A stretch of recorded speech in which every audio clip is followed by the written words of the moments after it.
And we are live. Welcome to episode 2 of the Patri.Art gaming stream. Playing through the Talos Principle 2, a first-person puzzler with a solid narrative, woven with Eurocentric visuals and philosophical threads. Today's guest is a fantasy artist, a fantastic artist as well, a fellow nationalist, across the pond, Mr. Donald Kent. So how are you, Donald? Thanks for coming on. Oh, I'm great. I'm so excited about being on this show. So grateful. Thank you for having me. I'm very, very excited to get into this. Awesome. And I hear you're not a massive gamer, but you're intrigued by it, and you're a philosophical-minded guy, and I'm looking forward to picking your brains as we go through this game as well. Excellent. I'm very excited about getting into this. My son is a huge gamer, so he tries to keep me, hip with the youngsters, So Yeah. I as an kind of a observer, I'm kind of involved in all that, and it's very enjoyable. Awesome. Right then. So we're going to pick up where we left off last week. And also, maybe we can tell the audience about our show on Tuesdays. Yeah, sure. We can definitely get that plugged. So while you're setting up, maybe I'll chat it. Yeah, go for it. So, Patri.Art reached out to me. I don't exactly remember how it all came together, but we have started a show on Tuesdays, Patriotic Art Live, and it's on my channel, the Donald Kent Art on YouTube. And so we pick a weekly theme, and then we do live art on that theme. And then, of course, have amazing intellectual and charming discussion with each other, and have a good time just digging into our personal experiences, our thoughts on the theme. This week, on Tuesday, it was our blood, our soil. Our blood, our soul. And we kind of dug into the concept of our connection to our ancestors, and then express that through our art. So I work sort of more analog, more with organic materials, and Patri.Art does it with digital art. So the viewers get to see side by side these two artworks slowly, gradually evolving as we're discussing the topic. And I think it's a really unique thing that we're doing. It fills a certain niche, because as creative people in this movement, it falls on us to create culture and to use our skills, our insights, our expressions to voice the feelings, thoughts, culture, concerns, history of our people and the movement. As we all know, we deal with a lot of difficult situations, a lot of toxicity, just numerous problems out there that we're coping with, and there's no Hollywood or Netflix or anything for us. So it's really important for us to produce this kind of material for you.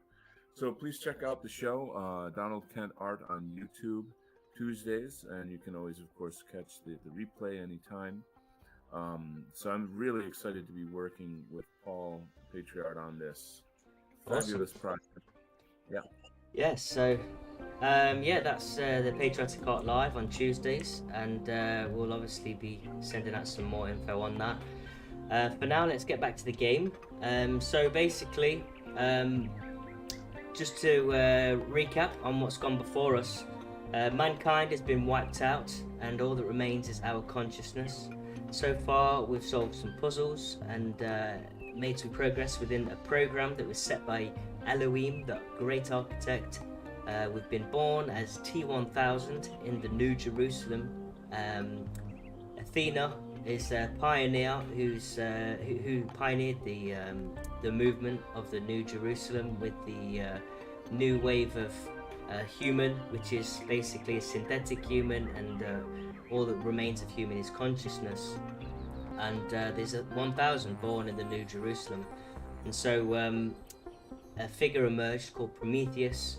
As there was the great ceremony of the final birthing of the 1000th new human, and the Prometheus has challenged us to seek him out on a specific island. So that's where we're going to be going now. We've had a quick look around the city, and yeah, so generally speaking, we're going to play out the rest of this game, and I'm going to be asking Donald some pertinent questions about certain philosophical topics, and yeah, we'll watch the story unfold in this game, do some puzzles, and yeah, just have a good time. So, have you looked into this game at all, Donald? I watched your stream with Mark Collette. I'm a massive Mark Collette fan. Okay. So anything Mark is doing, I'm definitely on board. And Awesome. I love this concept. I feel that this is very clever, the idea of doing a game or stream with our people, and having good conversation. Like I said, my son is a pretty heavy, serious gamer, and I've kind of peeked over his shoulder for years, sort of enjoying and watching these different worlds, and especially as a designer.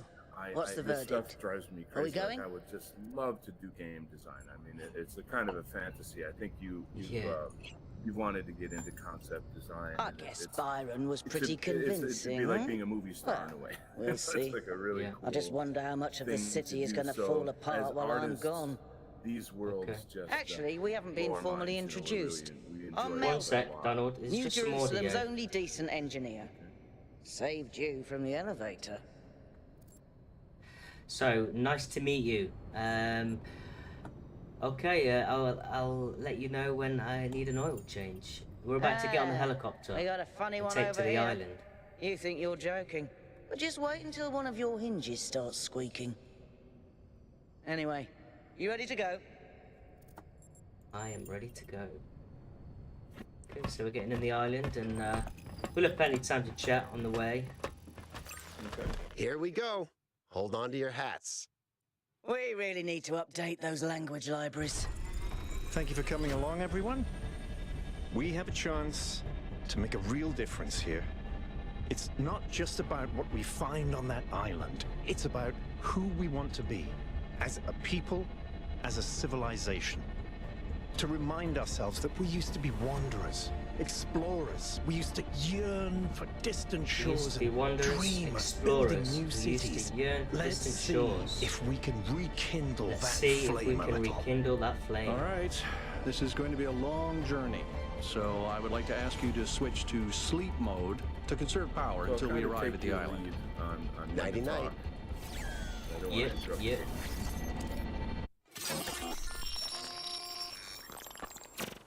So, You have chosen a dangerous path, a path that will demand sacrifice.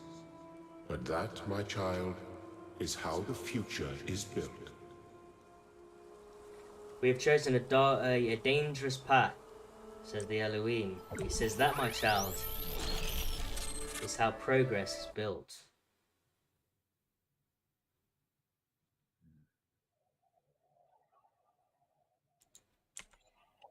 Okay, blacked out. Getting worried. Is this part of the game? Wakey, wakey, robot It is. people. Say goodbye to Elohim and say hello to the mysterious island. So we're Status report, entering please. into the island now. We hit some headwinds over the ocean, so fuel consumption turned out a bit higher than expected, but we should be okay. We're approaching the center of the island now. This should be the location of the largest of the artificial structures we detected. How large are we talking? Do we have precise measurements? It should be coming into view just about... Whoa. It's Whoa, and You can say that again. That is a bloody mega structure. If I had a spine, it'd be shivering. Ha! I knew this would be exciting. Yakut, Beautiful find us a graphic. place to set down. we're almost it. there. We're coming across a giant, sort of megalithic techno really is pyramid incredible. on this island.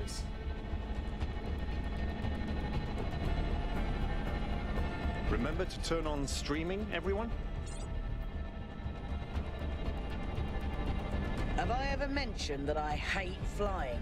If our creators had intended us to fly, they'd have given us jetpacks. And... touchdown. Okay, we've touched down We're on Act 1, A Voice in the Wilderness. All right, everybody. I'm sure you're all just as excited as I am, but let's at least have some semblance of order. Yakut, Wow. I want a map of the island and a molecular analysis Are of... you, by the well, way, everything.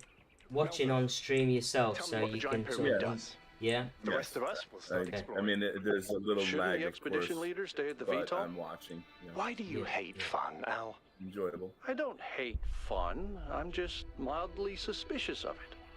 Actually Excellent. watching it on my Then we phone, can all so I go. don't have any internet connections with my Yeah. laptop. You know. Okay, so we're going to browse around, and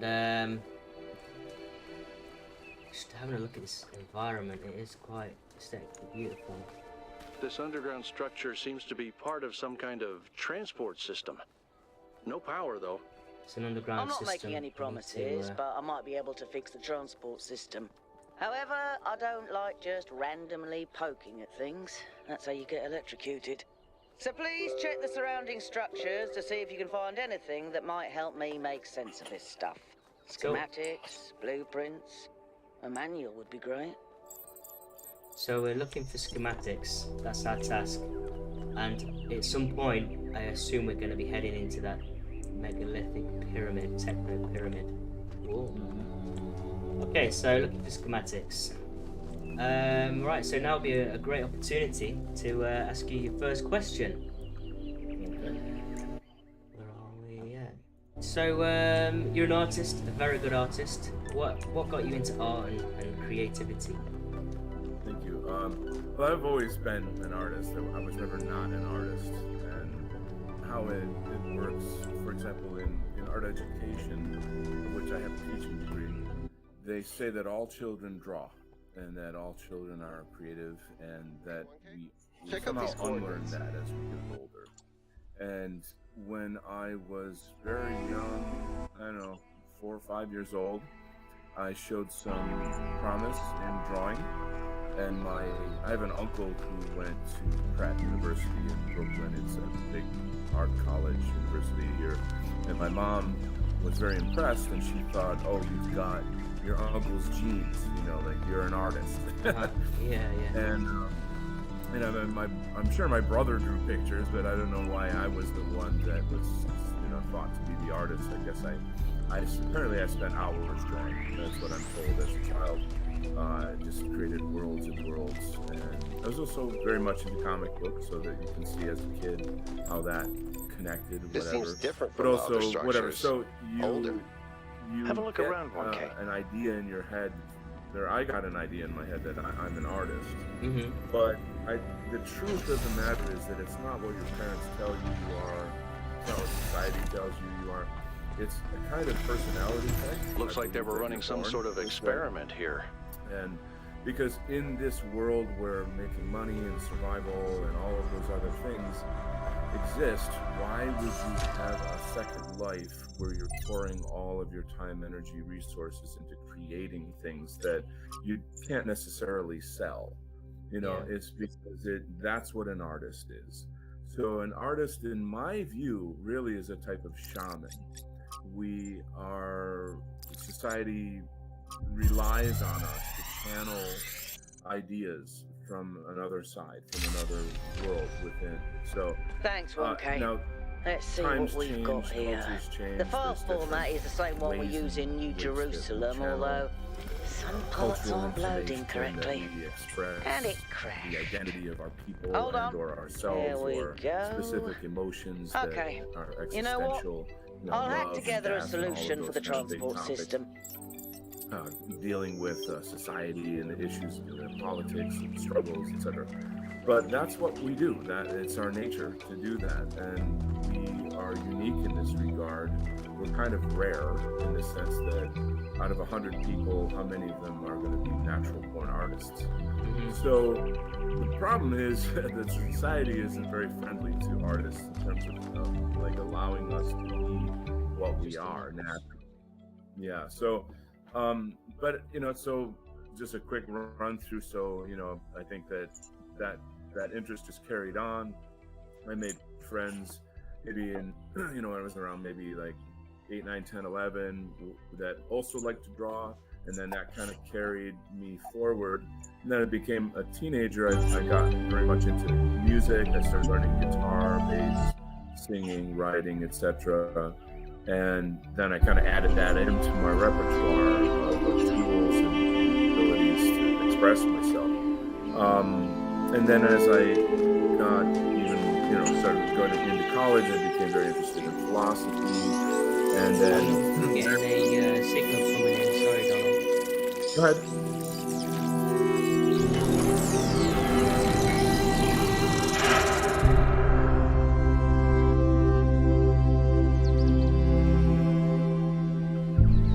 Am I in sleep mode, or did that thing just materialize out of thin air? Melville, I want an analysis of that particle cloud. On it. Anyone got a butterfly net? So something just materialized out of thin air, some structure. So yeah, you were saying your parents spotted early that you were a talent, really. You were gifted from an early age. And they kind of pushed you down that path and nurtured you, I guess. I would say definitely. When people would come over to the house, they would say, and this is the artist of the family, And so that was, always a thing. I think, to be honest, I got a little jealousy from my siblings over that. But, I don't know. I mean, it's funny how people who are not artists look at us. And it's always the same thing, like, oh my God, I wish I could draw, or oh, you're so talented, or oh, blah, blah, blah.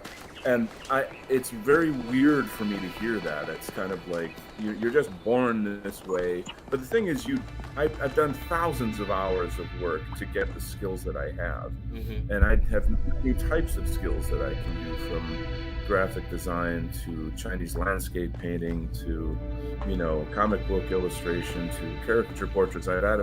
All of these are completely different skill sets. But I always say it boils down to passion. When I have friends who have kids that are growing up, they show an interest in art. I say, feed the passion. Go ahead and try the capsule wood on the fire to allow them to be what they are. Don't try to kind of crush that or redirect that. Especially at a young age, just let them enjoy whatever it is that thing is. Definitely build the skill sets. I'm hugely against the idea that like anybody can be an artist and your expressions are so beautiful. That's just a bunch of liberal bullshit. You gotta go to school. I'm connecting the transport system to our interface. Hold on. You gotta work for your skills. Just having your feelings and ideas is not enough. That doesn't make you an artist. And you have to become sophisticated.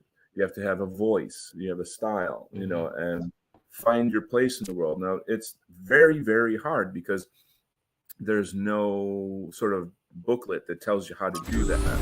There's no book for Donald Where's Kent the capsule how to be taking Donald 1K? Kent, To that enclosed area on the eastern lowlands. I put all the information we have on the map screen. Check out your interface. Thanks. Sorry, my bad. We'll catch up with you soon, 1K. You go on Pinterest or anywhere where you're going to see art, and you're going to see the same damn concepts over and over and over. Like the woman's face done in watercolor with flowers around it that looks very sad and emotional. It's like, how many, but like there's some 18-year-old girl in high school that's being told, you're amazing because you can do that. You're not amazing. You're a copycat. You've got some nice skills. Now express your own ideas. Say something new. Well, who are you? Why should you just repeat somebody else's expression? It's absurd. It defeats the point of what art is. It's fake. So this place is magnificent. Things, Look at that tower. My art is quite extensive. What do you think to the visuals here? The aesthetics of this. I enjoy it a lot. I think that one thing I want to comment on is that it's not gloomy.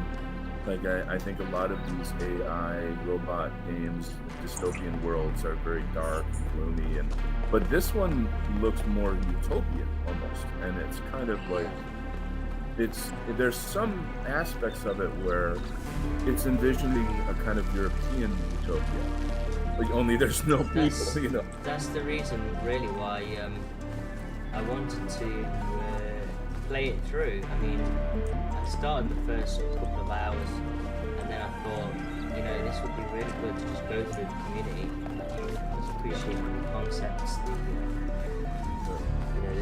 the threads of the game, and just the imagery.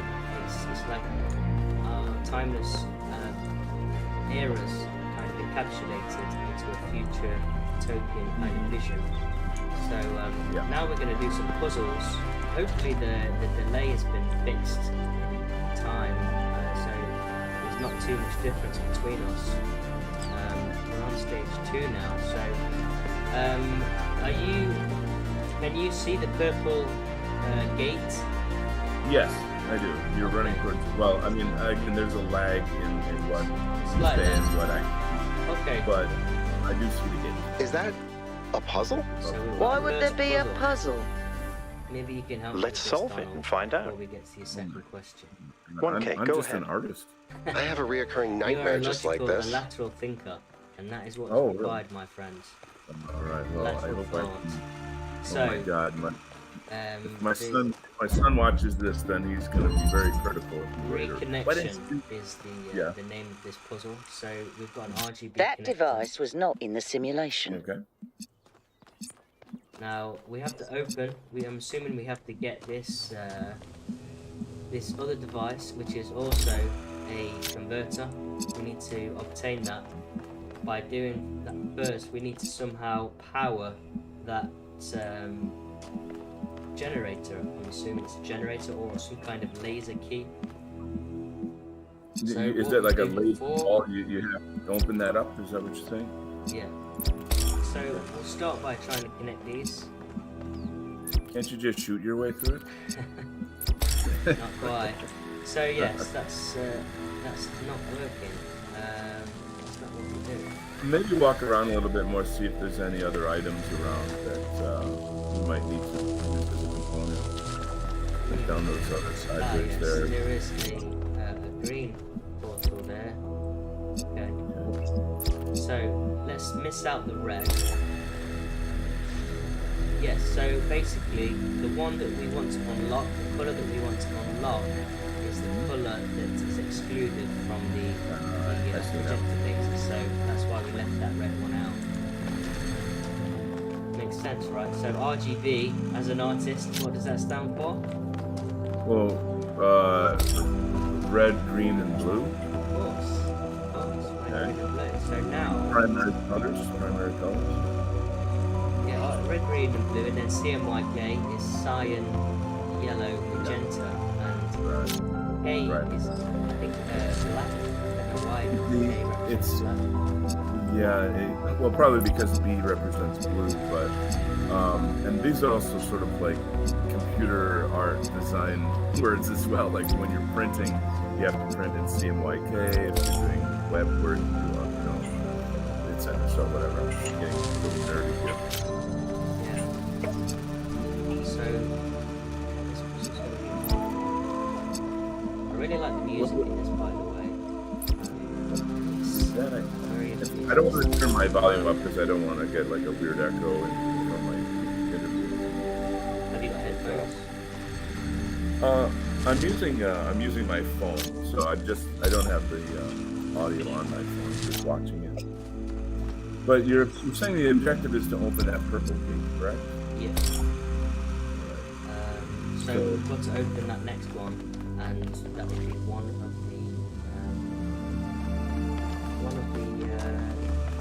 sections of this map complete. So we've got 2 converters, and we need to get red, and we've got red over there. So somehow. Do you interact with the converters at all? Like, did you go up and touch them, or is there something of that nature?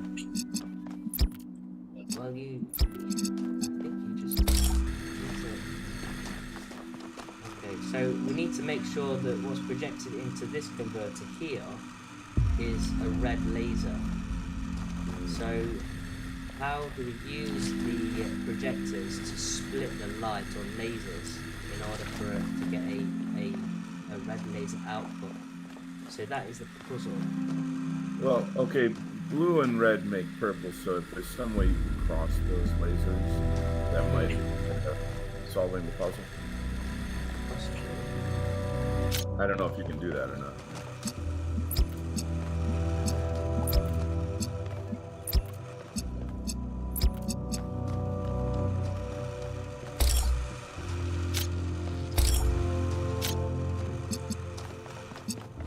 I'm really useless in these games, buddy. I'm sorry. Like, I just don't sometimes have... it's just trial and error, you know. Oh, sure. I'm sure that's... Maybe we can do this. Everyone's watching. Do they have any thoughts? Volume of the beginning video is kind of low. Okay, let's up that a bit. Is that better? It should be a lot better now. Looks fine to me. Oh, the video game's loud. Okay, can't hear the conversation too much, so I need to turn it down a bit. That should be better.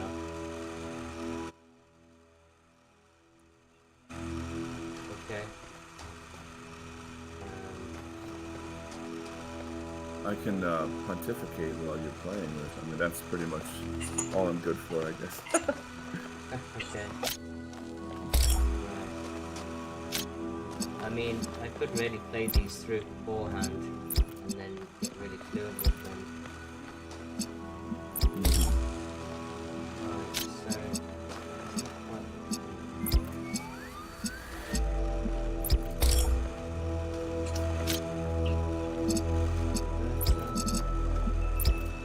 Okay, while I'm doing this, maybe I'll ask you another question.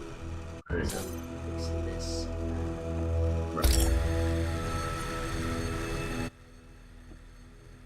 And the next question I have on my list is, what are your favourite aspects of Western culture, past or present? Yeah, when I read that question, I was like, oh man, that's like asking me what's my favorite band, you know? Like, you know, it's one of those pretty much impossible. And yeah, it's a really difficult thing to answer. But of course, I thought through it, and at the very end, it all boils down to the fact that I am of these people, that I am Western, that I am white, that this is my lineage. Now, granted, I'm French, English, Scottish, Irish, so I have like that, corner of Western civilization as far as my ethnicity.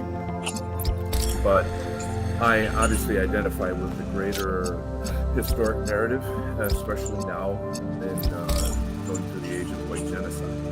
And so I'm far, far, far more connected to all these other peoples and all these other narratives through my work with my content, all the people that we know in our sphere. One of my good friends that I'll be doing a new show with, Nullis, he's Hungarian. I have a lot of friends in Northern Europe. Just blah, blah, blah. There's a lot going on with all the information that we're constantly getting.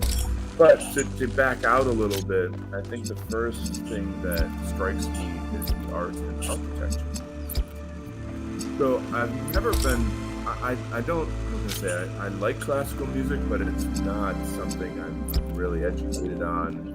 I have specific composers I prefer. I like the Romantics, Eric Satie and Debussy and these types. I like that kind of romantic style music. But I'm like the art and architecture is to me just, I'm intoxicated by it, absolutely intoxicated by it. I feel that when I finally do come to Europe, if I'm not on a no-fly list, then I don't know that I could ever leave. I feel like how can I leave? This is too beautiful here. So when I think as an American, we don't grow up walking around old castles and like gigantic cathedrals and all of that kind of ancient history that you have.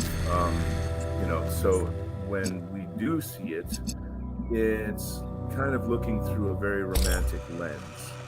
And I certainly have that romance for Europe. So, and I know that it's not just these things. There's philosophy, there's history, there's war, there's the Roman civilization, there's going back to the Scythians, and this, there's so much to this story.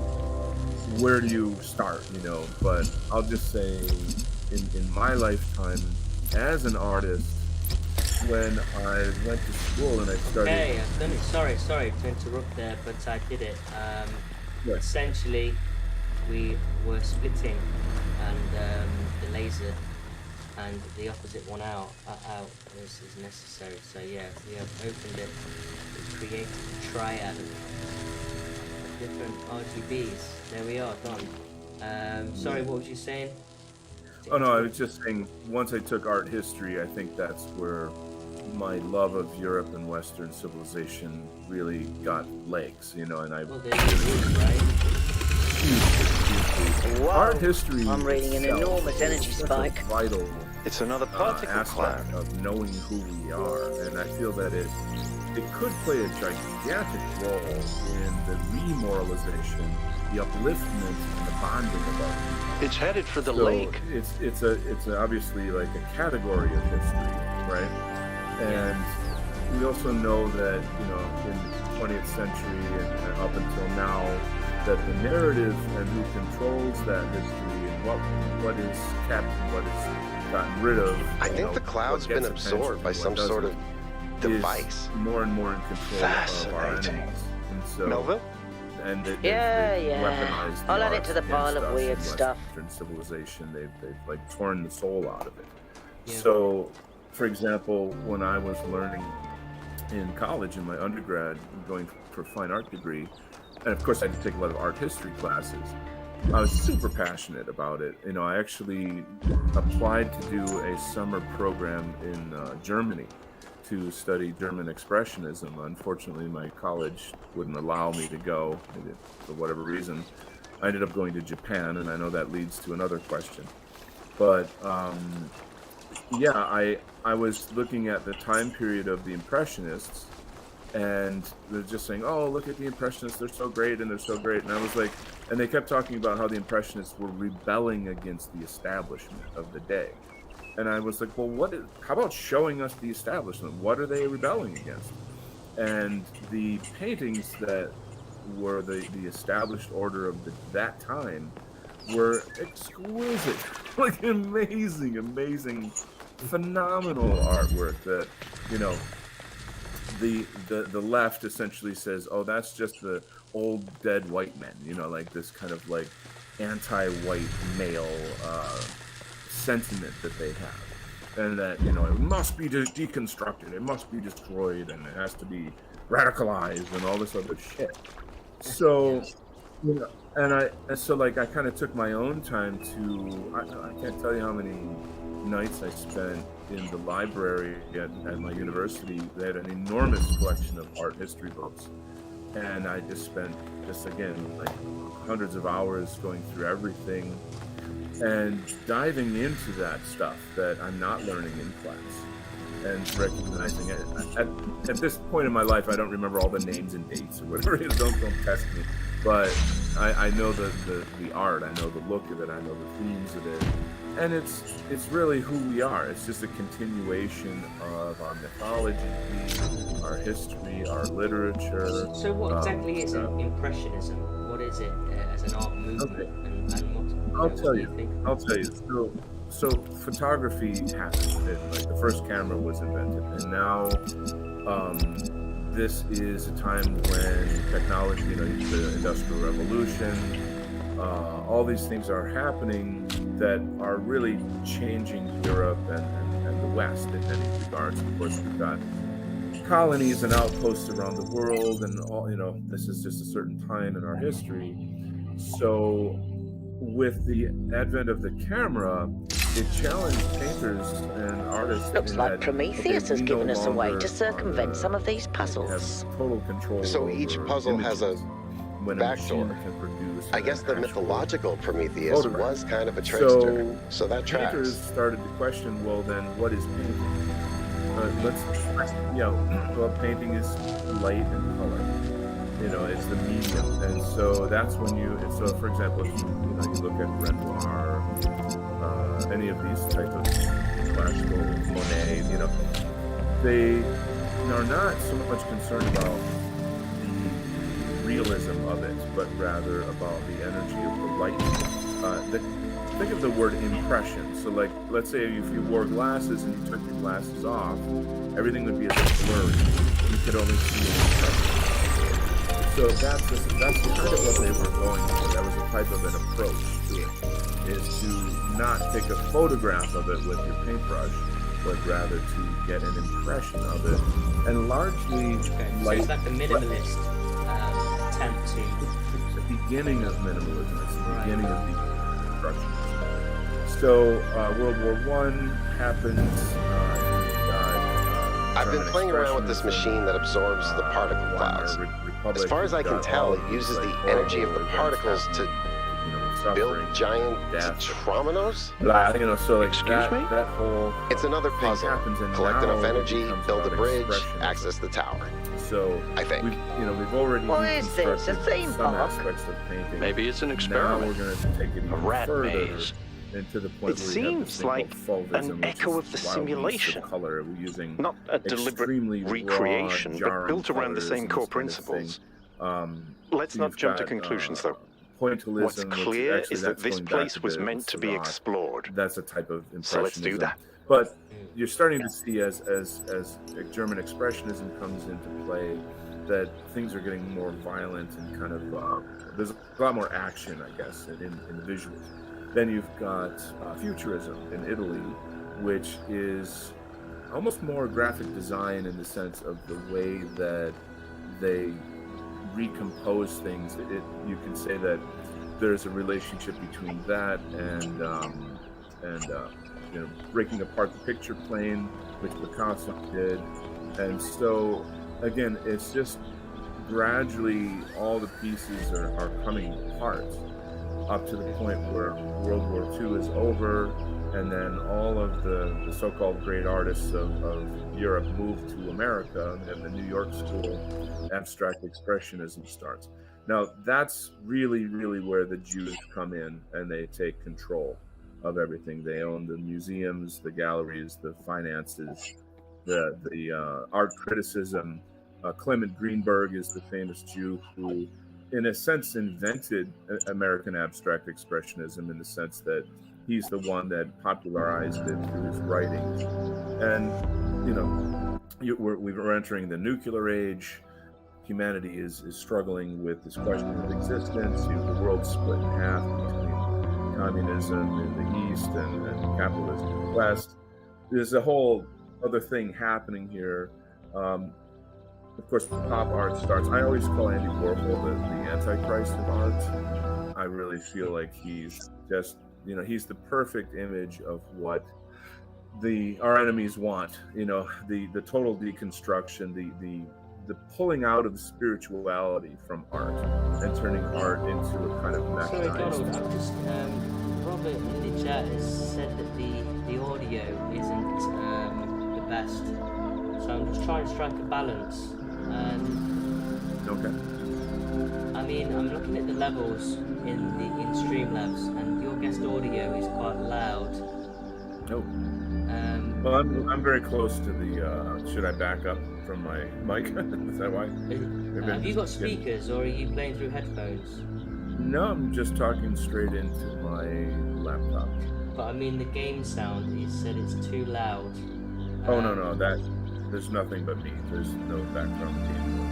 Yeah, I wonder if, because your guest audio is your guest audio is constantly on, so I think the channels are merged somehow. So you can hear me, but you can't hear the game? Is that what you're saying? I can hear both, but what I'm saying is, it might be the case that your audio is is merged with the game or something. I see. Robert is saying that the video game is Yeah. seems to be interfering with it. I guess you might have to make a choice if you want to put me on mute or you want to put the game on mute. How you want to do that? I don't know if it can take both. Let me just have a quick play.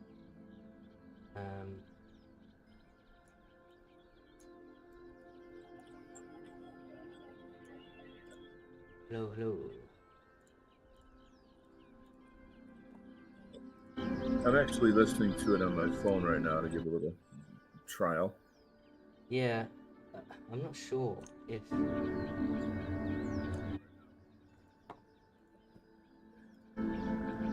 Honestly, on my phone, it's coming through fine. Okay. Yeah. Is it definitely okay? But from my end, it is. Yeah, like I said, I just have StreamYard on my laptop, and I've got the video stream on my phone separately, and it sounded fine on my phone. Hopefully, it's okay for everyone else. Yeah. Because I've turned the speaker volume down a lot, but your guest audio is constantly high, so I'm just wondering if somehow the guest audio and the game sound merged. And Well, part of it is I'm yelling into my screen here. I probably shouldn't be doing that. I guess I'm just a big narcissist. no, it's even when you're not talking, the levels are up, so it's almost like some sound is coming through. Oh boy. Always control the volume of the game. Keeps going up and down.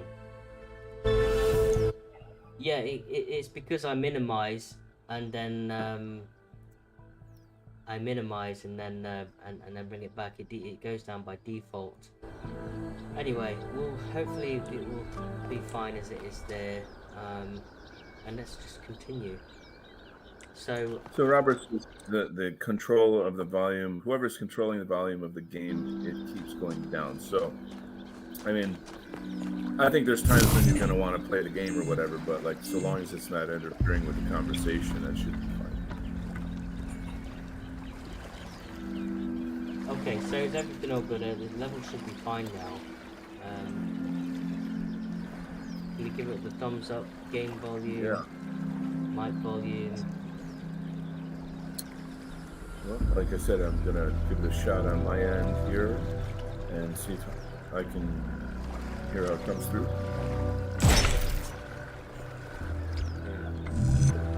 Never done these puzzles So, before. from my end, like that water sound or whatever is a little interfering or a little loud, but I mean, you know, it's your show. You decide how you want the levels. The level's coming through on my mic, on my sound fine. If anything, can you turn your mic up, your audio up? I don't know that I can. I can try to fiddle around here and see if I can. On the setting.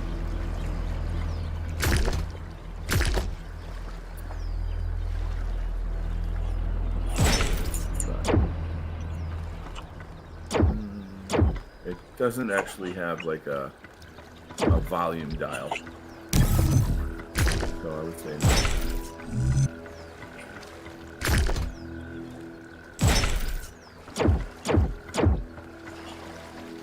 In Streamlabs? Yeah, not on my end anyway.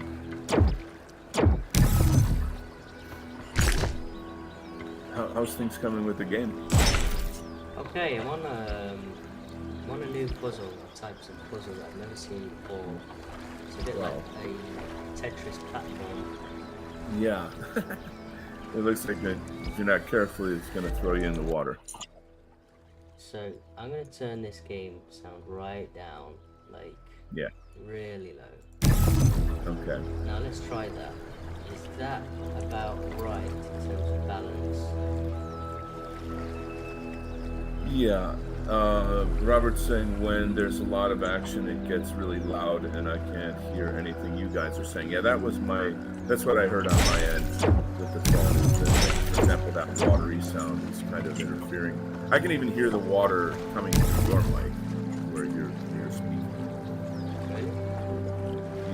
little bit, yeah. The Reaper. Say again? Reverb? I just wondered if the setup is slightly different to last time with Mark. We used Discord, and I think the channels were Maybe Discord is a better platform, I guess. possibly.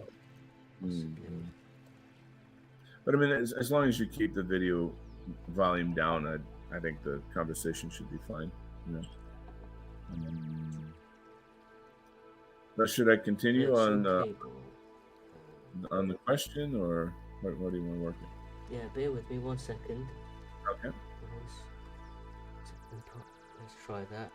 Hello, can you chat now?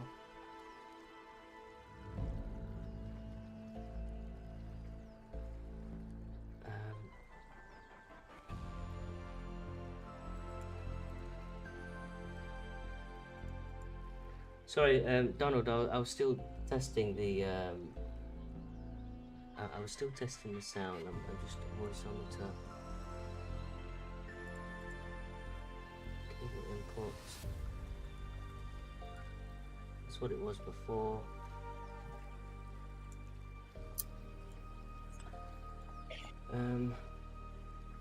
Oh, Robert says it sounds good now. Chat. Thanks, Robert, for your help. Robert is one of the guys that frequent shows a lot, so I appreciate him a lot.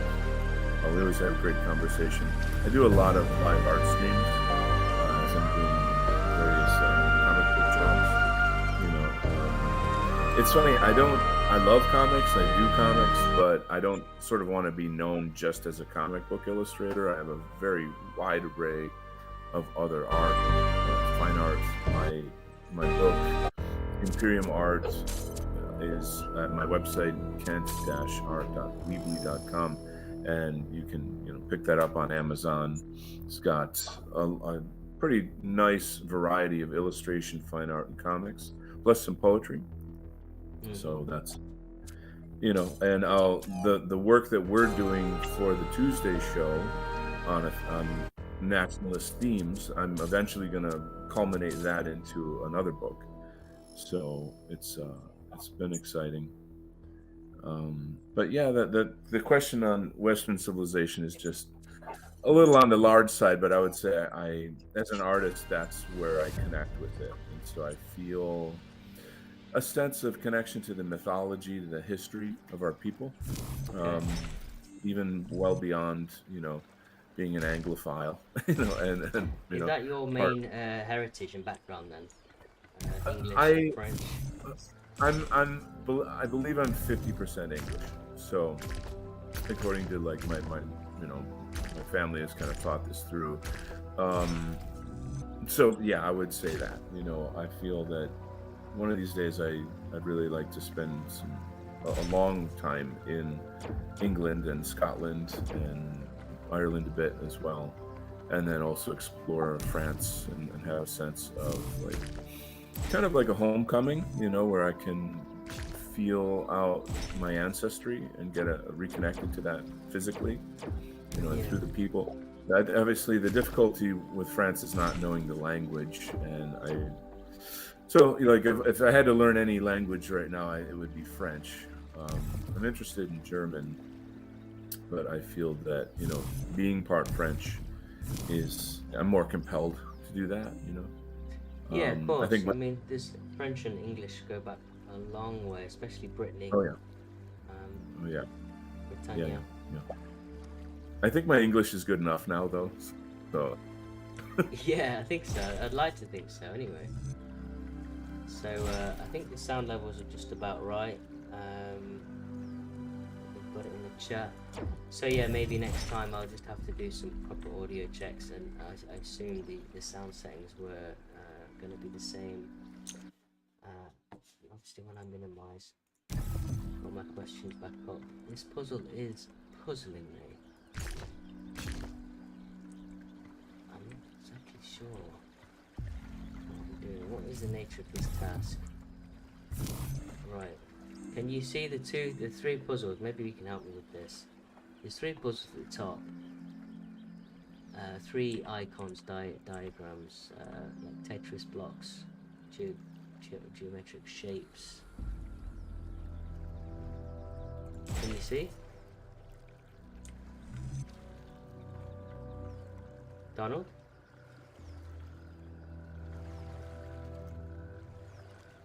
Hello, Donald. Oh, I can't hear Donald.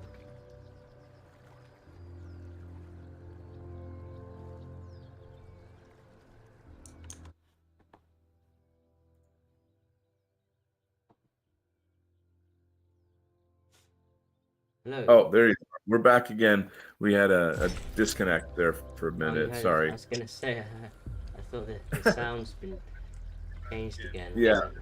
Yeah, I'm sorry. Didn't that happen on our Tuesday stream? It did, yeah. Cut out.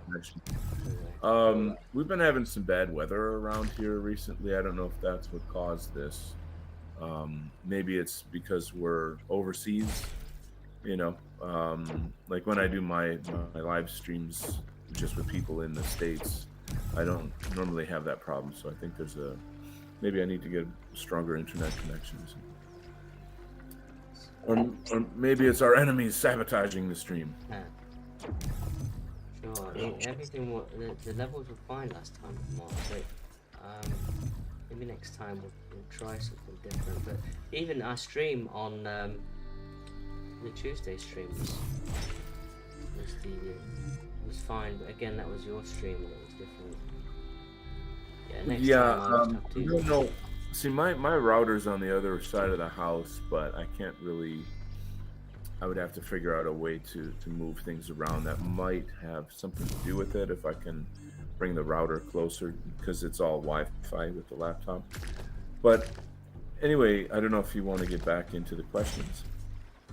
Yes. I'm gonna look on my phone because I keep minimizing it. Throwing people off. The next question. Bear with me. And I'm gonna really try to think of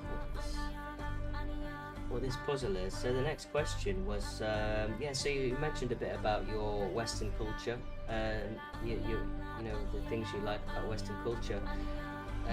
You had spent some time in Japan. So, what are your favorite things about Japanese culture? And you know, what do you think that they could teach us? Mm-hmm.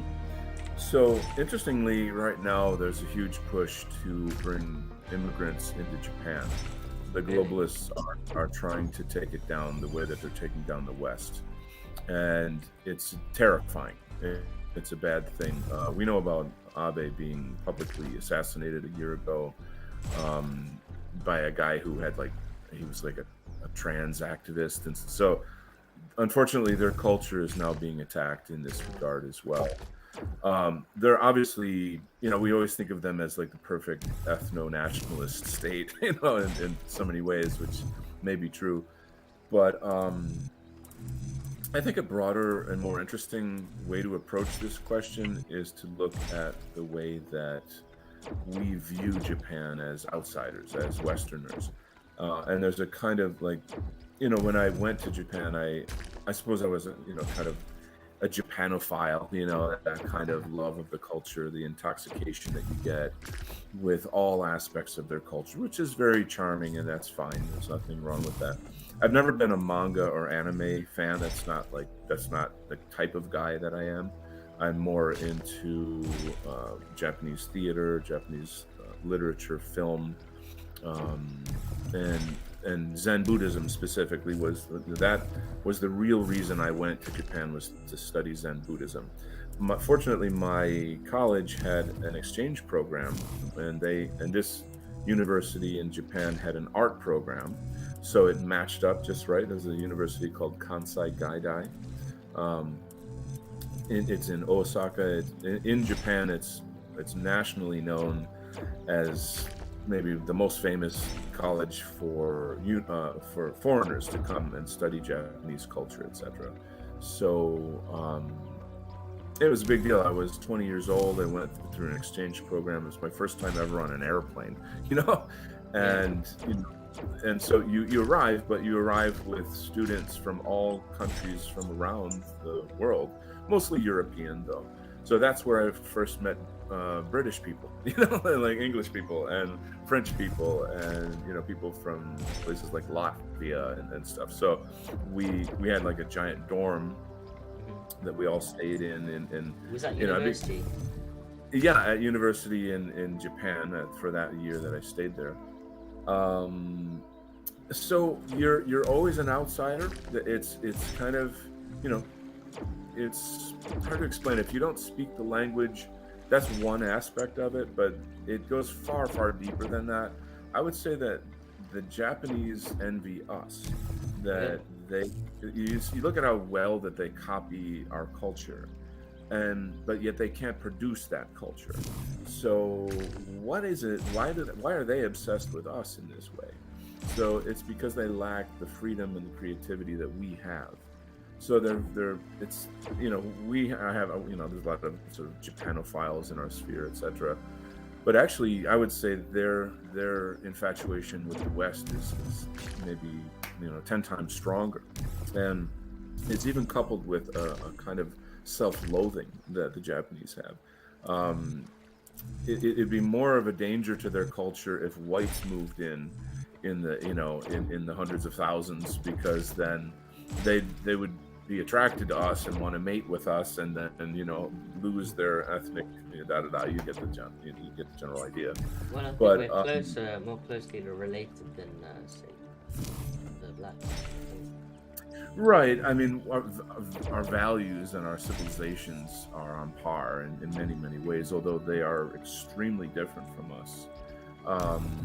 So, like, once you kind of recognize that the Japanese themselves feel that their own culture is very oppressive to them, and it's baked into everything, into the language, into business, martial arts, family, relationships. It's kind of tragic once you get to actually understand that, like, to an ordinary Japanese person, you have like a tiny sliver of freedom in your life during college, where you kind of get to just go do whatever you want. But prior to that, you go to school all day, and then you go to school at night, and then you after college you have to join a company, you got to get married, and there's all these duties that are laid on you that are like really heavy burdens to them. So again, that's why they look at us. So, like, for example, when I lived in New York City, I taught English at a Japanese corporation, actually. So I did that for 2 years. It was a fascinating experience.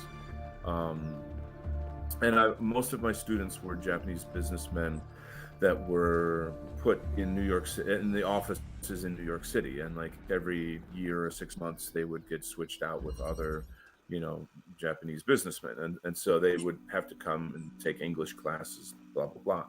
So that was fascinating. But I remember one time, and this really says a lot about what I think of the Japanese, or what people can learn about the Japanese through our eyes. So I'm in a one-on-one English class, and the student comes in, and he's this huge karate guy. He's built like a Mongolian. Like, he's just really not like the usual small guy that we think of as a Japanese. Like, he's just built like a brick house. And not only that, he has this really fierce quality to him, very samurai type of guy, and almost intimidating, to be honest. And like, he's just super serious, So I go through the lesson, and he says everything perfectly, and then we finish early. So I'm like, okay, you did everything flawlessly, so you can have like free conversation now. You've got another 10-15 minutes.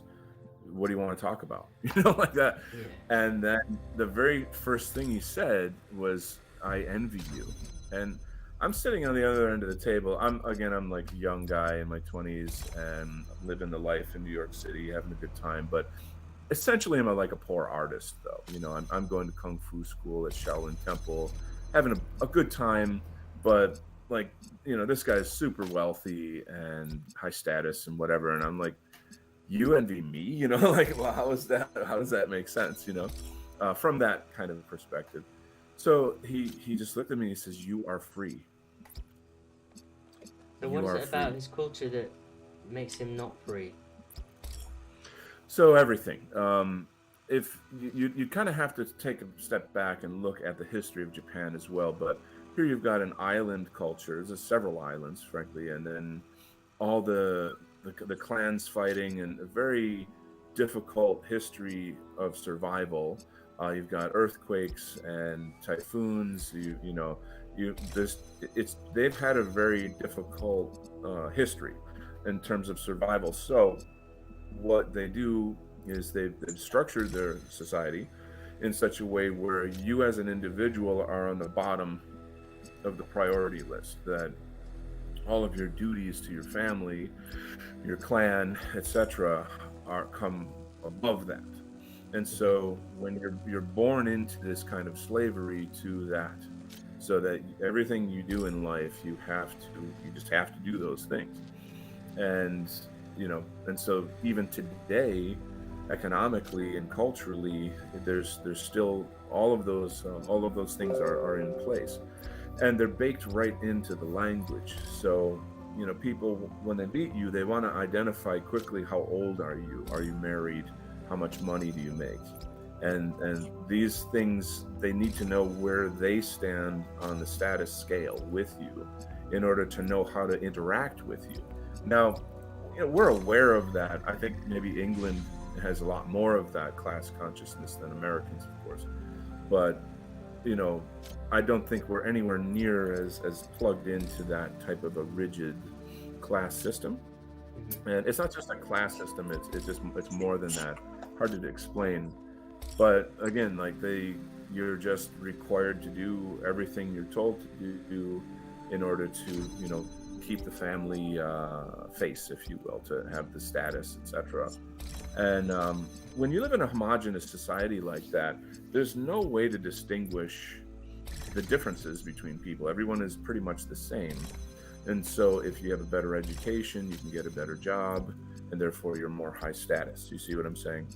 So, and the opposite is true. If you decide to, I don't know, you can't work within that system, you're going to struggle financially. You'll find it hard to find a wife and have children to take care of you, and you're ashamed to your family. It's pretty harsh. It's pretty harsh. So in America anyway, we don't have any of that is comparable. So I think that's what's behind the curtain. We Westerners, we go there and we're all completely enamored, and it's an incredibly beautiful culture. I've had so many marvelous experiences there, but eventually I did recognize, like, there's a real deep sadness there. The people who are artists and eccentrics in Japan are way overboard. Like, they're extremely eccentric, like, because it's like a binary, that, like, if you're eccentric within this highly conformative society, if you will, then you're so far out that it's pretty wild. So these are things that I feel like, again, I'm trying to pull the curtain back and let people see, and not just say, like, oh yay, Japan, ooh, sushi, and anime, and no, it's. And did you not find all. while you were there the women? How did they interact with you and see you as a foreigner? Were you kind of like the equivalent of how black men are promoted in our culture? That's very interesting, because, like, there's pretty open racism. I don't think racism is the proper word, but there's an open rejection of blacks and anyone who's, like, not white, essentially. Like, whites are considered like rock stars over there. Really? Oh God, yeah. It's I mean, this is obviously a little touchy discussion with, like, certain people in our sphere, what have you, but it's just a fact. Now, part of that is just simply due to the fact that they're living in this extremely homogenous Far Eastern culture, and they mostly see us on TV and movies. So when you see a white person, you just associate them with, like, action films and, like, oh, he's so handsome, or da da da da, power and just excitement and all these things.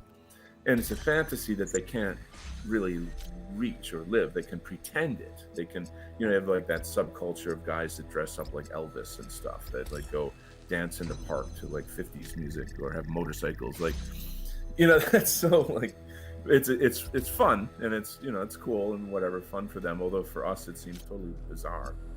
But yeah, you will experience that when you're there. Now, when I went there, it was some years ago, and things change over time. Like the more foreigners go to Asia, for example, the more these cultures get to see like the truth of it. There's a lot of what you call Asia bums, which are just like white guys that, you know, just want to go for a good time and are not really representatives of the race. You know, they're not like the guys that you want to represent you as an Englishman or an American. You know, sleazy, scumbaggy type guys. Some of them are just sort of surfer dudes that they're not bad guys, but like, you know, they're really there for the adventure, essentially.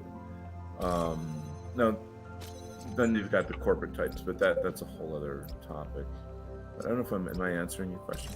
Yeah, I mean, just wanted to understand your experience of Japan, Japanese culture, and so on. For me, I was very deeply involved in studying Zen Buddhism and painting. So maybe touch on that a little bit more. What you learned and how you feel that's more fulfilling for you than Western kind of faiths, traditional faiths, Christianity. Okay, I don't know that it's more fulfilling. I would say that the topic of me going to study Zen Buddhism there was because I had my father had heart disease for 4 years between when I was 14 and 18. He died when I was 18, 1 month before I graduated high school. I was deeply traumatized by this, and I couldn't find the answers that I needed from the church at the time or other Christians around me. And so I did a huge amount of reading and research in philosophy and religion. And when there's a monk by the name of Thomas Merton, I think he's a Jesuit, and he wrote a book on Zen Buddhism. So coming from a Catholic perspective, that was my bridge into Zen Buddhism. He's also a poet, etc. I wrote poetry a lot in those days. And when I started discovering Zen Buddhism, this was way before it was popular. Let me just point that out. Like, I wasn't on any kind of bandwagon. If anything, I was a weirdo for doing that. You know, I was like strange for being interested in that. So anyway, it just was totally indigenous to me. I understood all of it completely naturally, and it completely spoke to my nature. So half of it is that, other half of it is, yes, there is, you know, I was a young man, there's a kind of fantasy of like traveling abroad and that whole like coming of age experience. So it felt like I was becoming a man by putting myself through this experience alone, you know, kind of like maybe some young men would go to the military. I went to Japan and studied Zen Buddhism, you know, so it's part of the lore of Donald Kent, you know. When I was there, so I stayed with homestay families, and I was, you know, quite deeply embedded into the actual cultural experience. But you know, I was really intensely involved in studying the academics of Buddhism. What is it? How does it work? And then I would go to do meditation in Kyoto at a Buddhist temple once a month, and I, you know, as best as I could at that age, going to college, I did a pretty rigorous study of Zen. So, and what it was all about, and the sort of the end of the story, so to speak, is that I built my spiritual roots. So I established my ground of from which I gained my peace of mind, through which I understood a new cosmology that helped me with my grieving of my father, and that helped me with the trauma of that experience. So that's what I came for, and that's what I got, and it's something that has stayed with me for the rest of my life, and I've only built on. You know. That's the simple answer. That's quite interesting. And so, do you draw any parallels from Eastern sort of Buddhist philosophy and Christianity. I remember reading a book myself on Buddhism, and there was something which I thought was quite similar in the sense that it tells you to, let go of yourself and your, your flesh-filled sort of desires. I mean, that for me was a very kind of a common thread with Christianity in terms of, essentially putting away the flesh that it craves, and then going after the spiritual things and seeking God, the things of the spirit. Oh yeah. I think that, the analogy I like to use is, let's say, the gravity. Okay, and I don't know how to say gravity in French or Chinese or Latin or Russian, but it's still gravity, whatever you call it. You see my point? And it's a natural force that exists, right? So this is what God is, and God is this natural force that is cross-cultural, permeates all time, and that there are laws of nature that exist, and the more you're flowing with the laws of the cosmos, the closer you can be to God. And how do you do that? By setting yourself free from your ego. And so the ego tends to be the kind of the Jew of the mind, as I like to call it. It is the deceptor. It's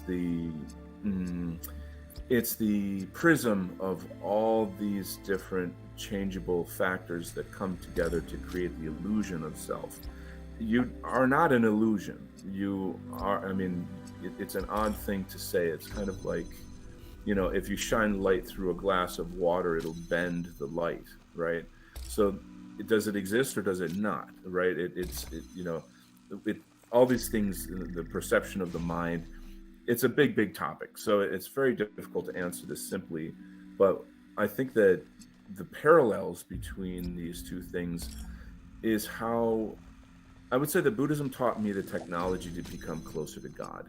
If Buddhism had traveled west instead of east, let's say through history. Now, the Muslims stopped that. They came into India and Pakistan, Afghanistan, and even down into Southeast Asia, and slaughtered all the monks and destroyed the temples and burned the books and blah, blah, blah. That's an aspect of history.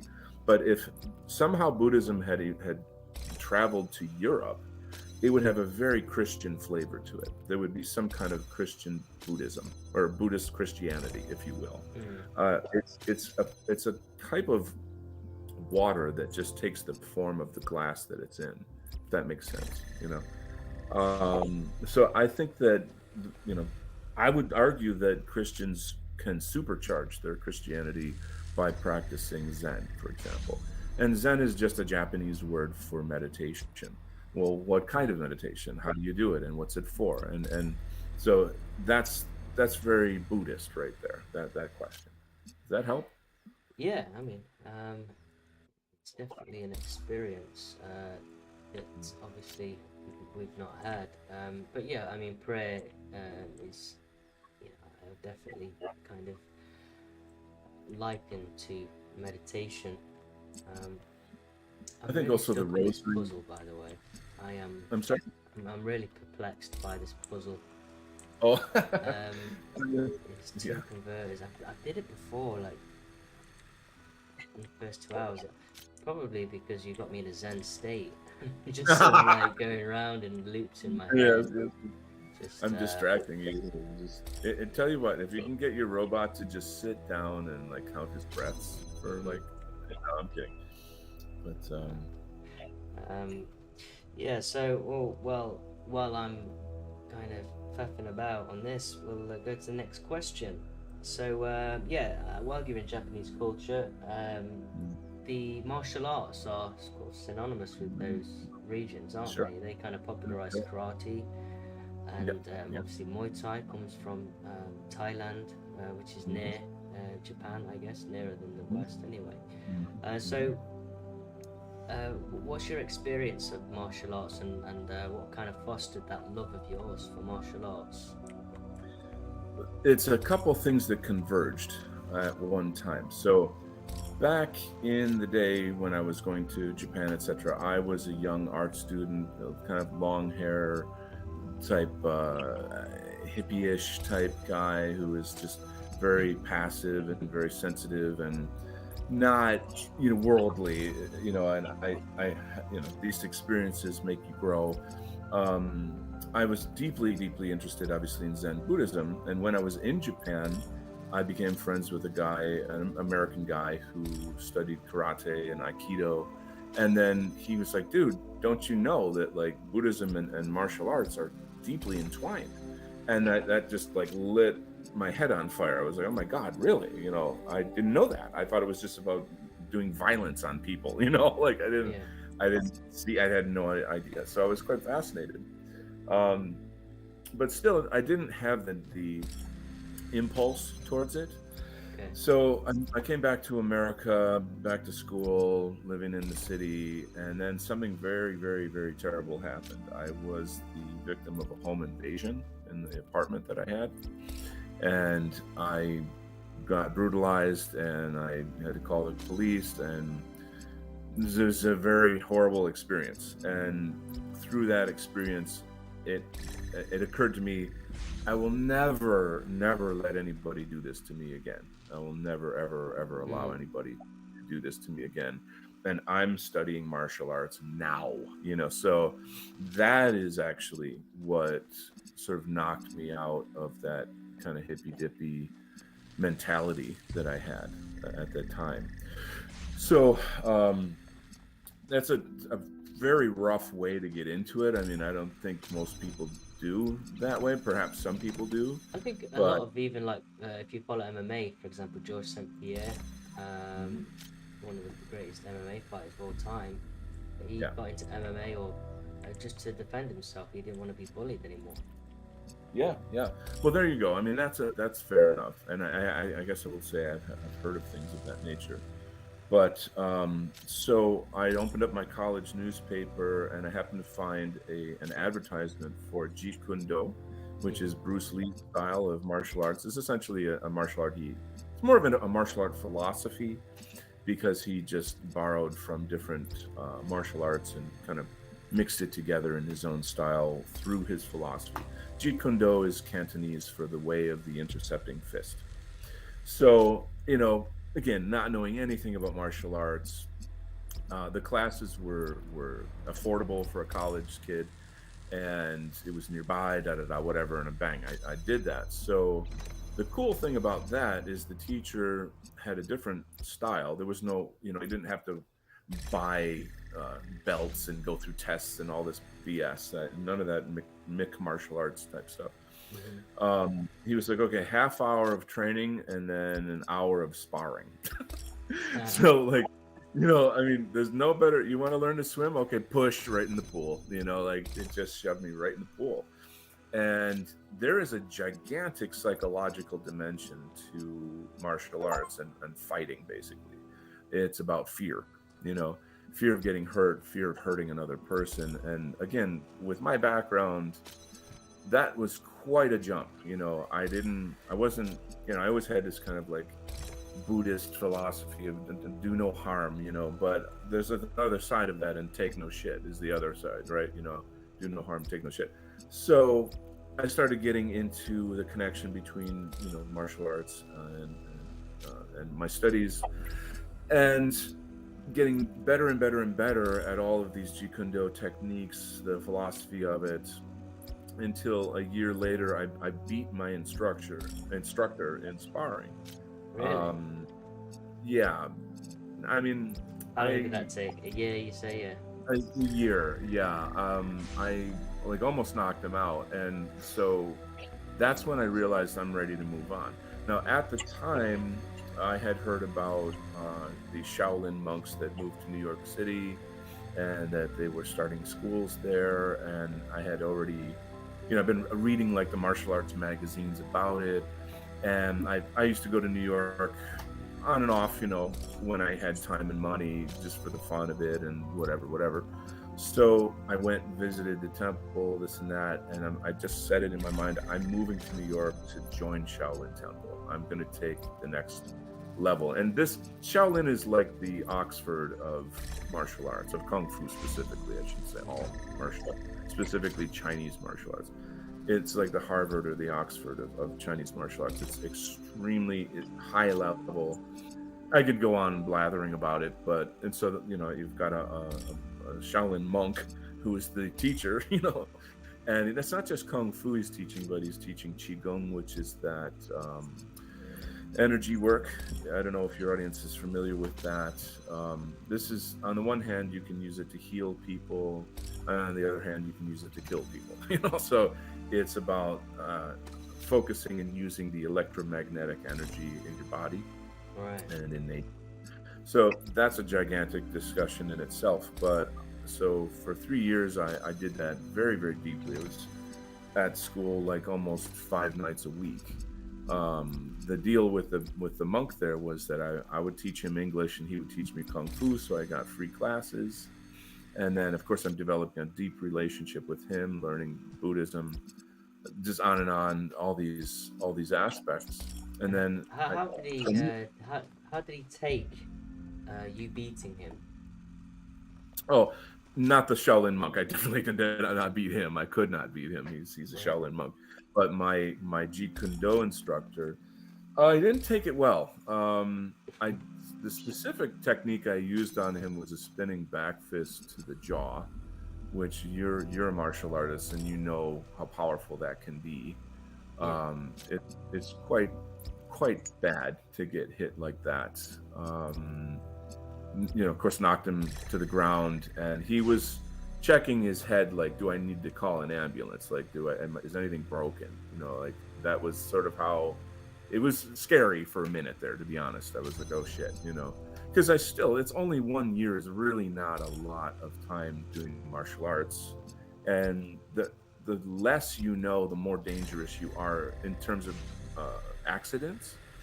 You know, it's the higher level people that don't have the accidents. So like if I'm sparring with somebody who is, you know, still learning or something, I have to be extremely cautious to contain them and neutralize them, you know.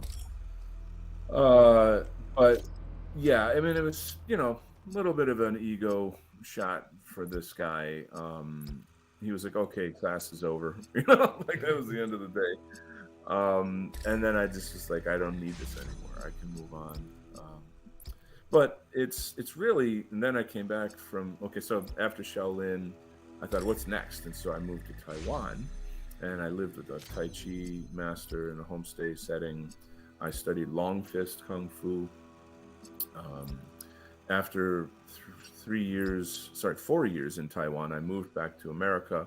Got extremely lucky. I found another Buddhist school where I learned dragon, snake, crane, tiger, more long fist techniques, a big focus on crane style and on deeper use of martial arts use of Qigong, plus Tibetan Buddhist practice that I did for 10 years with that school. The Lama that would come to our school for various practices is the translator for the Dalai Lama. He's a guy named Lama Glenn Mullen. He's from Ireland. Yeah, it's interesting.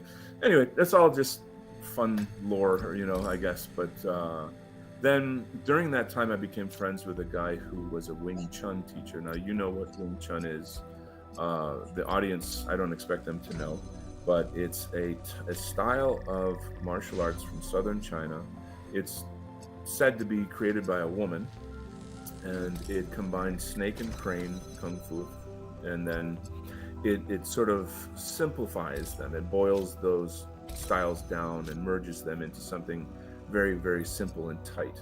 And so someone who does Wing Chun is generally very stationary, kind of rooted like a tree, and all of the techniques are short to mid-range techniques, whereas like long fist, long range, for example, it's a very northern style Kung Fu. And so my northern style and his southern style were like totally different, and we were super good friends. He's an artist, comic books, all this fun stuff. So we started a sparring club, and I've been doing a sparring club for 9 years now. So to me, that is the real deal. Like all the studying and the forms and the repeating and the over and over, that's kind of the school of martial arts, whereas the sparring club is the closest thing you can get to actual fighting. And you have to find the right kind of people to do that with, because most people in the martial arts kind of have like a meathead type culture. They're a lot of these guys are bullies in and of themselves, or they have anger issues. It's very hard to find people that get it, that know that sparring is a form of training where you both agree to work on a certain intensity level to spontaneously fight in martial arts, using martial arts, not boxing. And you test out your techniques in real time with there's no structure to it. See, typically if you were to go on YouTube and look up, I want to see what does Shaolin Kung Fu applications look like? So, okay, my student here will throw a punch, and as you can see, I blocked it here, and now the next move is called this, and beep, beep, beep, beep, beep. Real life is nothing like that. Nobody's going to punch and then still for you to finish your 5 next techniques. That's retarded. I hate seeing that shit. It's so false. It's such false advertisement. Everything in fighting is totally chaos. It's chaos. Anything can come out of anywhere at any time. The conditions, the physical conditions of the space, there's just so many random changing variables that the only way to train for that is through sparring. However, you don't want to get injured. So, how do you it's, how can you shoot at each other? I've done Thai boxing since I was 16. I don't do it anymore. But I was doing it on and off for a very long time, for 20 years really. And I really enjoyed sparring. It was the best part of it, other than the drills were good. Obviously they got you really fit, and Sure. we used to go 60-70% in terms of force, sometimes less depending on the person and their preference, but sparring essentially gets your timing down. It helps you to react. It improves your reactions. It essentially stitches everything together. I mean, you can drill pads and pads for so long, but if you're wanting to get into combat, then you need to understand timing and everything, all the different aspects of fighting. Right. I describe it like, imagine learning and mastering French but never going to France. It's so stupid. You gotta go on with someone, And think of it, I mean, martial arts in a sense is a language. A punch is a question and a block is an answer, if you will. There's all kinds of linguistic aspects to it, where the footwork, the timing, the technique, even just the personality of the person that you're sparring. What kind of person is this? What kind of mood are they in right now?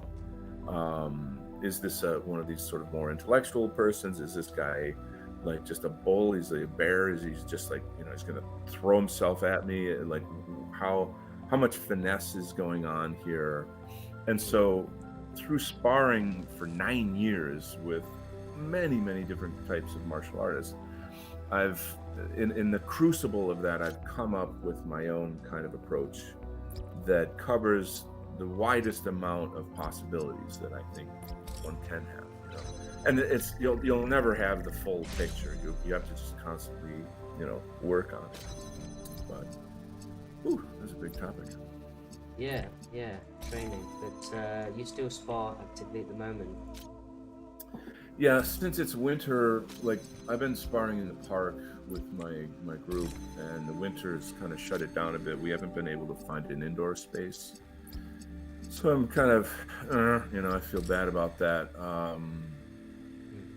The tricky, with that is that you could go to say a college and use their sports center, or you can go to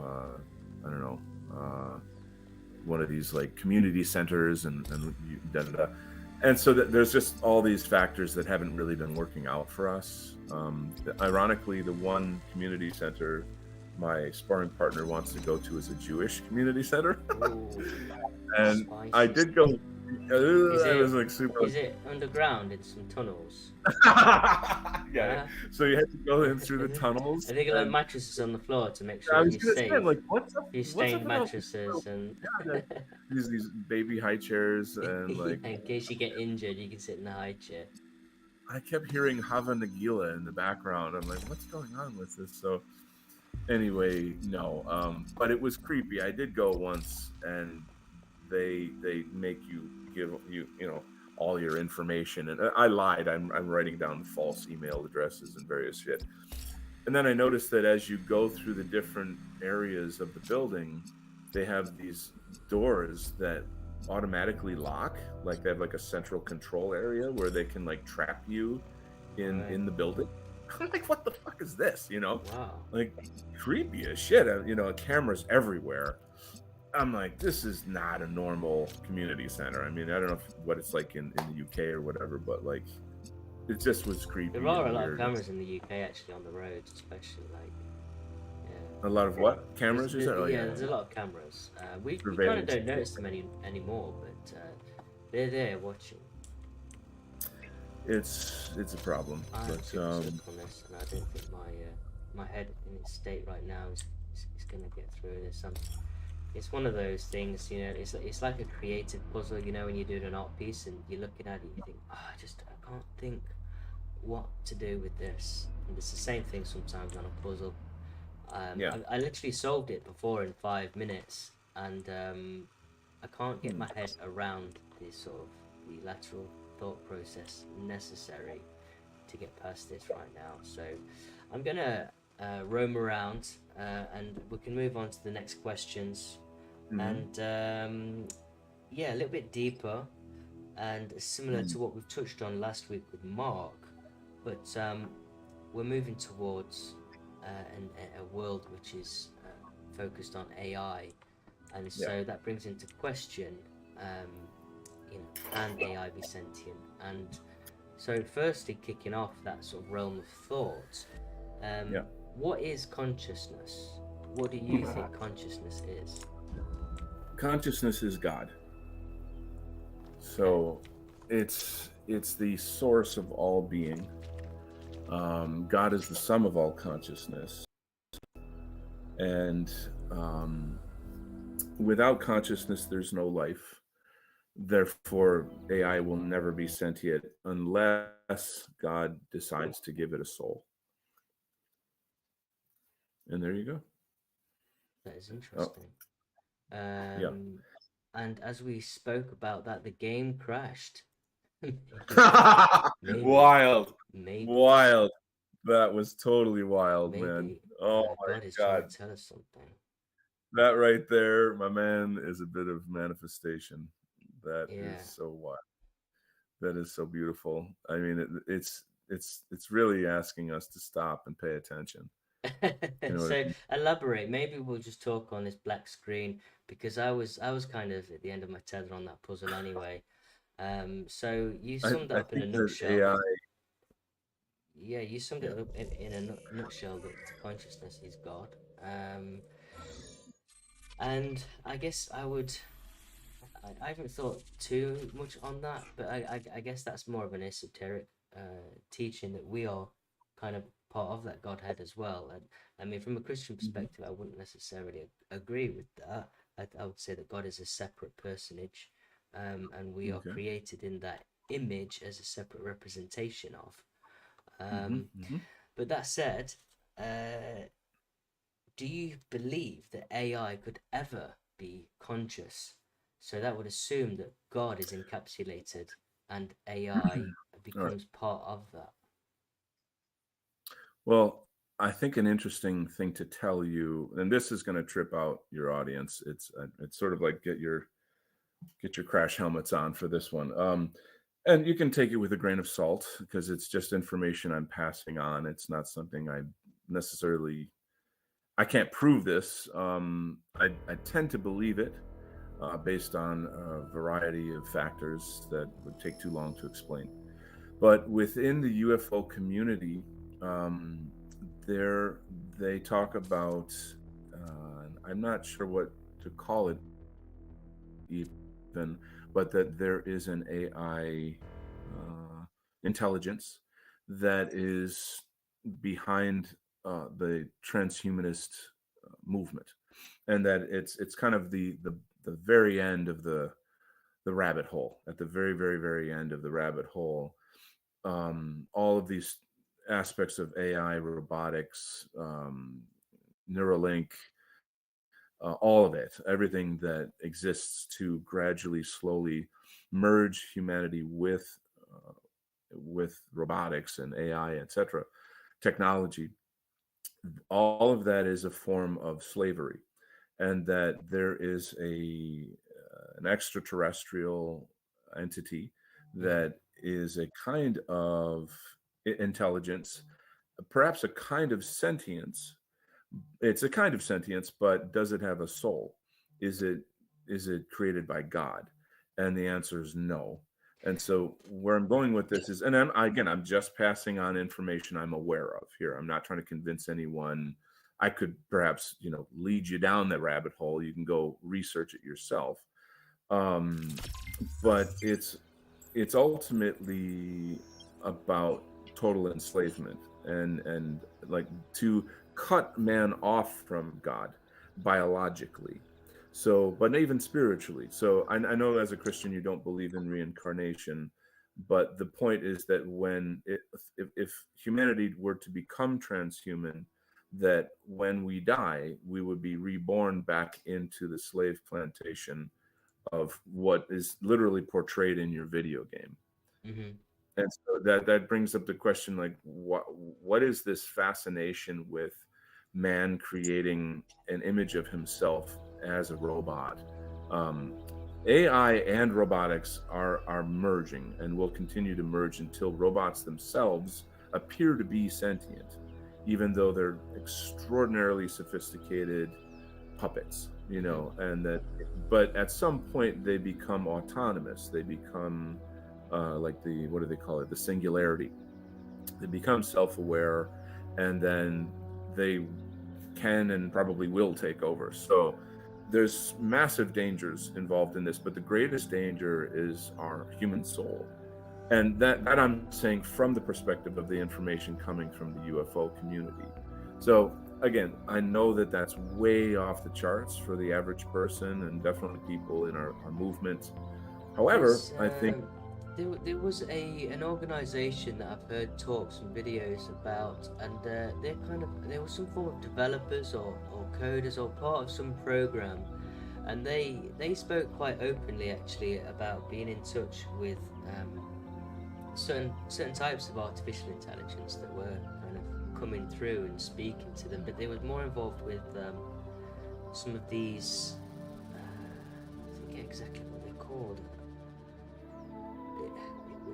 It's like a science project, but they were talking about AI, and they were along the same tracks, put it that way. But they were more sort of not necessarily programmed by us, but they had almost gone off on their own path, and almost communicating of their own so. Let's say that what I just told you is just science fiction and it's not actually real. That's fine. I'm really just passing on the information. Like I said, I'm fairly convinced that it's real, but I'm not like trying to get into some, like I don't need to preach it or whatever.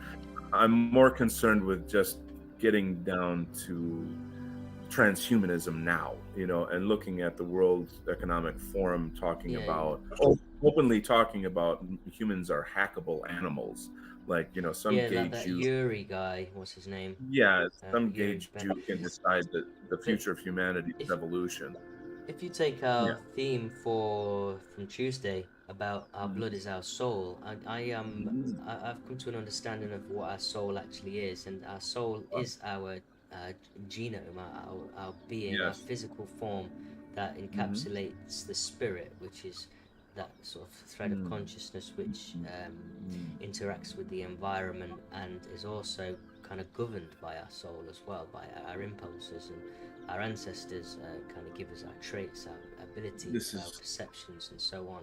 And so, Yeah. if you think about that as our soul is something that is passed on genetically, sure, they are literally trying to hack our soul.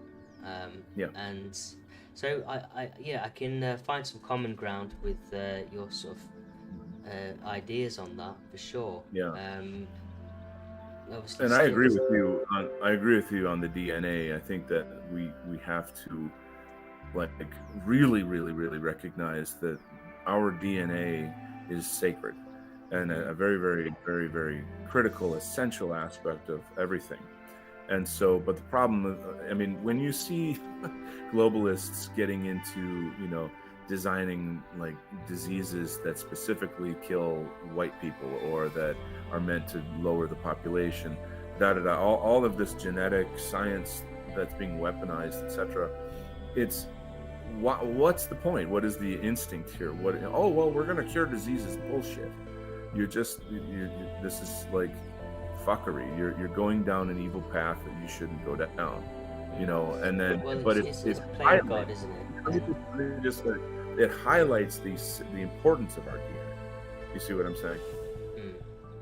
Yeah, for sure. And I think we're kind of coming at the same angle from slightly different starting points, because from the biblical Christian perspective, man was made in God's image, Perfect. and we've essentially created AI and robotics in our image, and essentially we're trying to play God, and that was the initial sort of downfall of man in the beginning, was to try and be God, to be better than God, and to supersede it. And we were created lower than God, but I think these megalomaniacs are literally trying to totally be God, and totally. and that was, you look at the Tower of Babel and stories like that. That has been the sort of crux of man's or the most sinister objective of man since. It's not over. Yeah. So, in fact, the tools that we have now were they, I guess, are more capable of creating this fallacy of man as God. It's a tricky thing though, because like from an esoteric spiritual perspective, we already are God, in the sense that God is us, I suppose. That there's the Holy Spirit, I suppose, is what you might want to say. Yeah, I would say we can encapsulate the Holy Spirit, and I think that spirit is manifest through the soul. I think there's different. And so it's a different kind of spiritual, esoteric orientation to drive yourself towards God within, rather than drive yourself towards the ego, which is this false self, and it's the self that creates suffering. It's the self that creates war and poverty and on and on. All the suffering in the human condition, you could essentially nail it to ego. So again, this is kind of where I think Buddhism has perhaps the most advanced philosophy on the topic of the ego. I would actually call Buddhism like a hyper advanced form of psychology, even though there are spiritual beings and practices, etc. I would say the problem I have with Buddhism and so on is that it's almost a bit libertarian in a way. Like, I'm gonna lock myself away in a mountain and focus on me. I can speak to that. But collectively, it doesn't do much for your own people. It's a very individualistic pursuit, and that's in some ways is selfish, isn't it? Let me throw first of all, you have extremely valid points, and they're extremely important to our movement, and we have to address those points. But let me throw you a curveball. Why did Hitler's Vril Society send people to Tibet? I don't know much on that topic, to be honest. Okay, so like, no, why? How is it that the Buddha had blue eyes? Well, he was Caucasian, for sure. Okay, so he was. I mean, his family can be traced to Iran, and that is traced even further back to, I believe, Well, they're in the Europeans started out in Iran, right?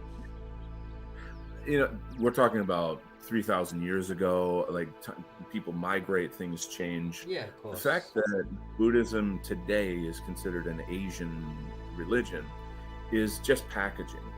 It's just cultural packaging that we in our movement can't see beyond. But we have to recognize that we have a link to these teachings, and it's sort of the Vedas, which is Hinduism. So if you were to read any of the scriptures in Buddhism, they always refer to the Buddha as the great Arya, which is the kind of the early Hindu translation of Aryan. So the great Aryan, you know what I'm saying here? So I just want to put that out there. That's another rabbit hole people can go down. But to your point, yes, it is not the time to be retiring from society. It's the time to be getting involved in the movement, in the struggle, to fight, to go forward.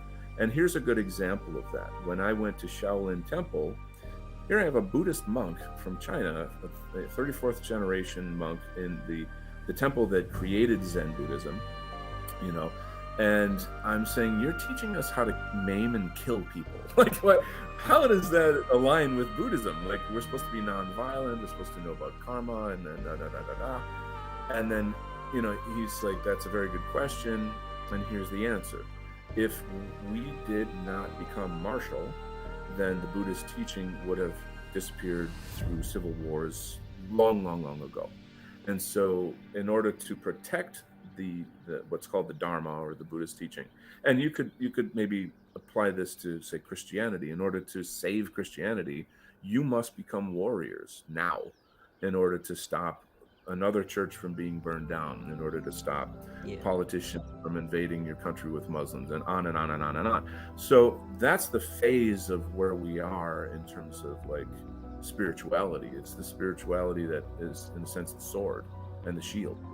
So I'm not saying, it's a very contradictory thing, because so long as we're in these bodies in the third dimension, we have to live through this drama. We have to live through this narrative. And we have to be the heroes of that story. And so in order to be the greatest warriors, we must be masters of Zen. Does that make sense? Yes. Yes. So it seems contradictory if you're going to look at it like, oh, just, become this little vegetarian and shave your head and live in a monastery. That if you, in times of peace, maybe that would have been a great thing. But the ultimate topic there, and this again is Buddhism, and I don't expect you to like jive with this or whatever, but their cosmology is that we're stuck on the wheel of incarnation, and that the only purpose of Buddhism is to escape that, is to be free of reincarnation. A Christian, I think, would look at it like it's heaven or hell, and you've got your lifetime to make that choice and be worthy of going to heaven. Am I right? Yeah, pretty much. Okay. Yeah. So hell would be, but from our there's perspective, elements of predestination in Christianity as well, you see. Okay. So, I mean, to be honest, it's a paradox, because there's free will, but there is also predestination. So it's hard to get your head around, and it's subject to continuous debate. I wonder if predestination is the Christian form of karma. Is that, or maybe you can explain it to me. Well, predestination is that that everything is already written, everything already has been and will be. I see. However, Like we are still going through the journey with free will that we've been given. So it's a kind of a paradox that's hard for us to understand. But so we simultaneously have free will, but are predestined in our choices and salvation at the end of the day.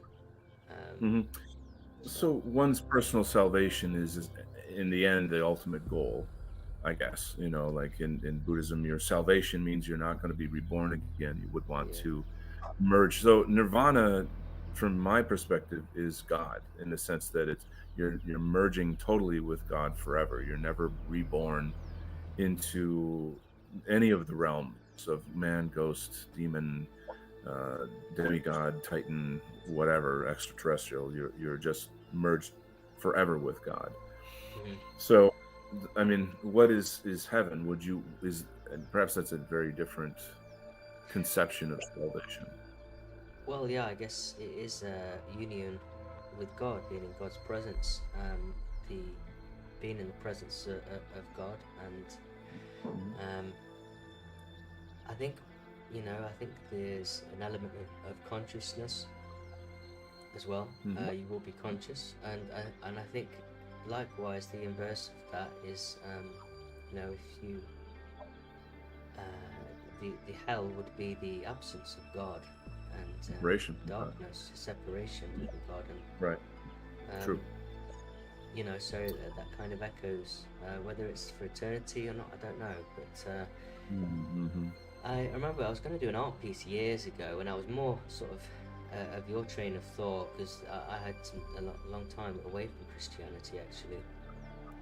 I was more agnostic, and I kind of had exactly the same kind of views as yourself, really, in terms of thinking that we were God, and God expanding almost, and the art piece was called Dynamic, and it was in essence that when you die, it's almost like you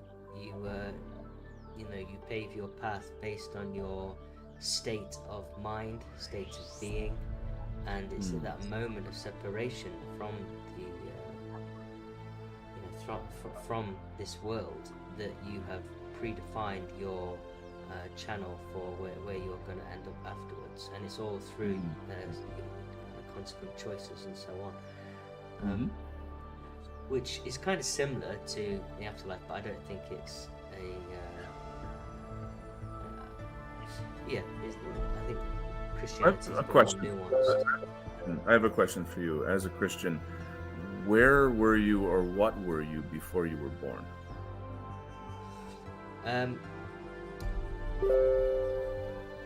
Yes, I believe that well, like I say, there is obviously a sense of predestination, but I don't believe that I was a conscious entity. I think there was a point in time that me as a personage, as a distinct personage, I wasn't. I was non-existent.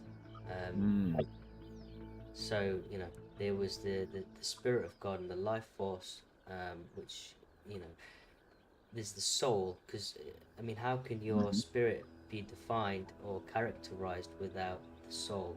So the soul was created in the image of God, which is the blood, the being, and then it's through the processes that your unique kind of conscious being is kind of created from that. Okay. So I would say that there was a definite beginning, and I am not essentially God. I am not part of God. I am a creation of God, and there are a number of different creations of God in His image. I suppose the analogy maybe is that I have a son, but my son is not me. I don't know if that's a good analogy. Yeah. But he's very much a part of me, and has my DNA and all that. Yeah. So, Yeah. Exactly. He's got his own persona, his own personage. And he's handsome like me too, so that's important. That's always a good thing. So we have been going on for almost 2 hours now, and the game crashed at the moment that you said that we are God. So I don't know if that's a sign, a good or bad sign. I don't know. Make up your own minds. But it's been an interesting podcast. Obviously, always good to get onto some deep talking points. I think there's a lot of great. There's a lot of great. I was just going to say there's a lot of great little clips in there as well. Yeah. I'll make some, and hopefully I'll be able to solve some more puzzles next time, because I think it's when you're in kind of deep conversation, sometimes it's really hard to focus on the task at hand. Oh, I totally understand. I have to do a little bit of practicing before, but I think we're going to wrap up there. Okay, great. So next Tuesday, everybody should come to our show, Patri.Art and myself, on Donald Kent Art on YouTube. I don't know that we've decided what our theme will be next week. We'll do a poll. We'll put a poll out, Okay. and yeah, we'll see what we Take it from create there. again. So thanks to Fantastic. anyone who's tuned in. Thanks to Robert in the chat. He's been very active and helpful with the sound. Yeah, please leave your comments as well. I think it would be really exciting to find out what people's thoughts and responses are to these ideas. Yeah, exactly. Well, thanks again, guys, and we'll be back next week for another episode of Patriotic Gaming, 6 p.m. GMT, and yeah, we'll be back with another guest, or maybe I won't have a guest. I don't know. I'm gonna perhaps try and go solo and actually do some puzzles, but we'll see. We'll see. But anyway, Thanks for having me. thanks again, Donald, for coming, and looking forward to our show on Tuesday. Yeah, All right, it was guys, an absolute. Take care.